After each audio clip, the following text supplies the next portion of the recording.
Hi, I'm Nicole, and I'm going to be doing the first chapter of The Invisible Man.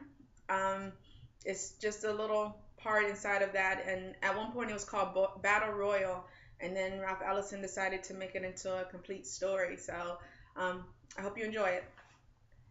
I spoke automatically with such fervor that I did not realize that men were still talking and laughing until my mouth dry, filling up with blood from a cut, almost strangled me.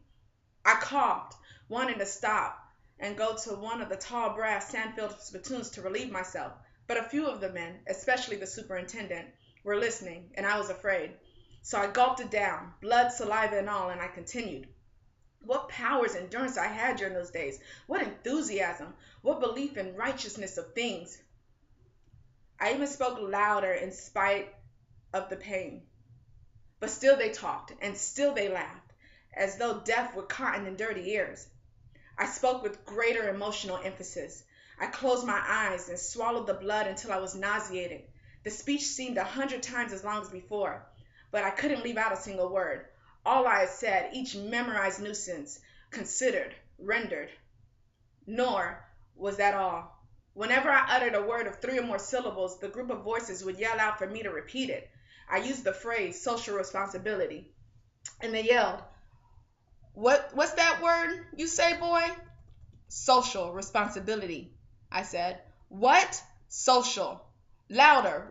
Responsibility. More. Response. Repeat. Civility. The room was filled with an uproar of laughter, no doubt distracted by having me gulp down my own blood. I made the mistake and yelled out a phrase that I had seen denounced in newspaper editorials and heard and debated in private. Social. What, they yelled? Equality.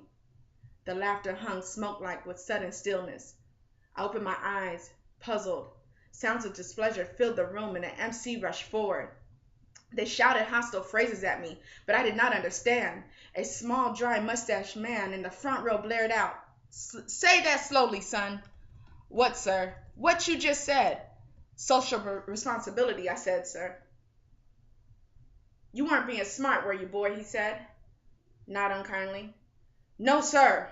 You sure about that equality was a mistake? Oh, yes, sir. I was swallowing blood. Well, you better speak more slowly so we can understand. We mean to do right by you, boy, but you've got to know your place at all times. All right now, go on with your speech.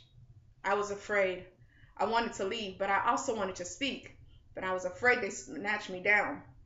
Thank you, sir, I said, beginning where I left off and having them ignore me as before. Thank you.